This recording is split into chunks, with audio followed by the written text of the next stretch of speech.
Assalamualaikum, hai gengs. For your first time with me, Agasya Gunita.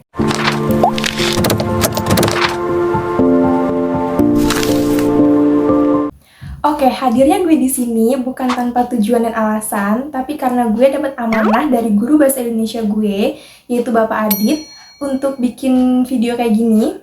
Ya, ini sebagai pengalaman pertama gue juga sih. Sebelumnya gue juga mau bilang terima kasih kepada Bapak Adit, karena dengan tugas video ini gue jadi bisa ngerasain gimana rasanya, gimana effortnya seorang content creator. Di kesempatan kali ini gue mau ngebahas seputar fast food dan juga obesitas. Tapi sebelumnya gue mau tahu nih, apa sih yang ada di pikiran kalian setelah gue ngomongin soal fast food? Makanan yang enak, bergizi, murah. Terus setelah gue ngomongin soal obesitas, orang yang kelebihan berat badan. Ya kalau kalian berpikir kayak gitu ya nggak salah sih sebenarnya. Tapi biar nggak simpang siur kayak gini, gue mau ngebahas lebih lanjut apa itu fast food dan apa itu obesitas. Menurut Wikipedia, fast food adalah makanan cepat saji yang dihidangkan secara cepat dan siap untuk disantap. Sedangkan obesitas adalah suatu kondisi medis berupa kelebihan lemak dalam tubuh yang terakumulasi sedemikian rupa sehingga menimbulkan dampak merugikan bagi kesehatan. Nah, kenapa kali ini gue ngebahas soal fast food dan obesitas secara bersamaan? Karena gue mau kasih tahu nih, keterkaitan antara sering mengkonsumsi fast food dengan timbulnya penyakit obesitas. Contohnya kayak di negara-negara miskin yang berkembang. Untuk lebih detailnya, mari kita bahas. Cekidot. Gengs, perkembangan industri fast food sangatlah pesat di seluruh mancanegara. Menurut World Atlas, satu perusahaan fast food aja bisa mempunyai 43.000 cabang yang tersebar di seluruh dunia. Dan menurut Business Daily, cuma di Amerika aja, fast food mencapai nilai pasaran dari 30,8 miliar US dollar sampai 59,1 miliar US dollar yang diperkirakan dari tahun 2021 sampai 2026. Gak cuma di negara-negara maju aja loh gengs, perusahaan-perusahaan fast food udah sampai ke negara miskin dan berkembang, yang dimana penduduknya itu kesusahan untuk makan, tapi sekalinya mereka makan, mereka malah mengkonsumsi fast food, yang dimana kalorinya itu 55% lebih tinggi dibanding makanan rumahan. Untuk info lebih lanjut, menurut Body Mass Index, terdapat 39 juta anak di bawah umur 5 tahun, 340 juta anak remaja, dan 1,9 miliar orang dewasa yang sudah menderita penyakit obesitas. Parahnya, 62% berasal dari negara berkembang. Dan yang lebih mengagetkannya lagi, menurut The Lancet, 1/3 populasi penduduk di bumi adalah yang menderita penyakit obesitas. Wah, kacau nggak sih, gengs? Kalian tahu kenapa bisa kayak gitu? Yap, masalah utamanya karena restoran-restoran fast food. Makanan tersebut yang menjadi masalah utama timbulnya penyakit obesitas. Ya, walaupun gak utama banget, tapi lebih dari 50% orang yang sering mengkonsumsi fast food menderita obesitas.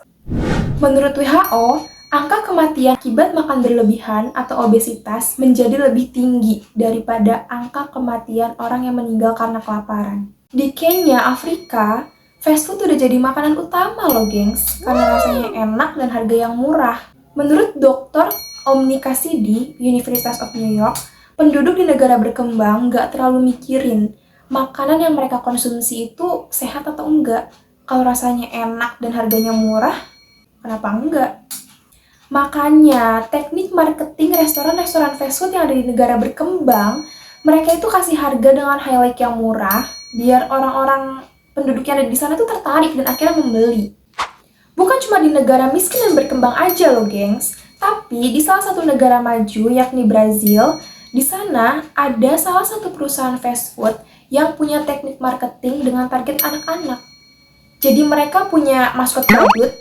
Nah, maskot badutnya ini dibawa keliling sekolah-sekolah untuk memperlihatkan sirkusnya. Jadi anak-anak senang lihat sirkus sambil dikasih makan fast food. Hasil kecuci lah otak si anak. Mereka jadi ketagihan gimana caranya mereka bisa makan di restoran itu lagi. Anak-anak senang, mereka dapat makanan enak sambil lihat badut lagi. Ya kan? Tapi gengs, tenang. Di negara-negara maju sekarang udah ada peraturan baru, yaitu diterapinnya pajak yang tinggi untuk makanan gula. Biar penduduk yang ada di sana bisa mengurangi konsumsi gula. Dan negara-negara di Eropa pun sudah menerapkan kampanye dan peraturan baru, yaitu makan makanan yang sehat dan gaya hidup sehat. Tapi kalau untuk negara miskin yang berkembang, entahlah, mereka malah semakin berlomba-lomba buat bikin makanan fast food jadi lebih murah, tanpa peduli komposisi apa yang mereka pakai buat makanan itu. Gue setuju banget sih kalau fast food sangat berpengaruh sama penyakit obesitas. Dari yang kita bahas barusan, udah jelas-jelas kalau fast food itu punya kalori, lemak, gizi yang gak baik buat kesehatan. Dan FYI ya gengs, dengan kita sering mengkonsumsi fast food, bukan cuma menimbulkan penyakit obesitas aja loh, tapi juga bisa nimbulin penyakit-penyakit lain kayak penyakit jantung, diabetes, bahkan kanker. Ngeri kan? Jadi fast food ini sebenarnya jahat ya gengs. Ya emang sih rasanya enak dan makanannya juga cepet gitu. Jadi kalau kita lapar juga kita bisa cepat langsung makan.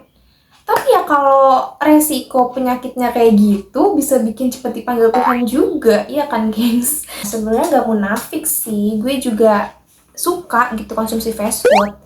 Ya gue akuin fast food itu rasanya enak, emang enak. Tapi kalau udah tahu nih kayak gini sekarang resiko penyakitnya, itu malah bikin kita jaga-jaga gitu kan. Gue jaga-jaga, lebih berhati-hati lagi kalau boleh mengkonsumsi tapi jangan berlebihan.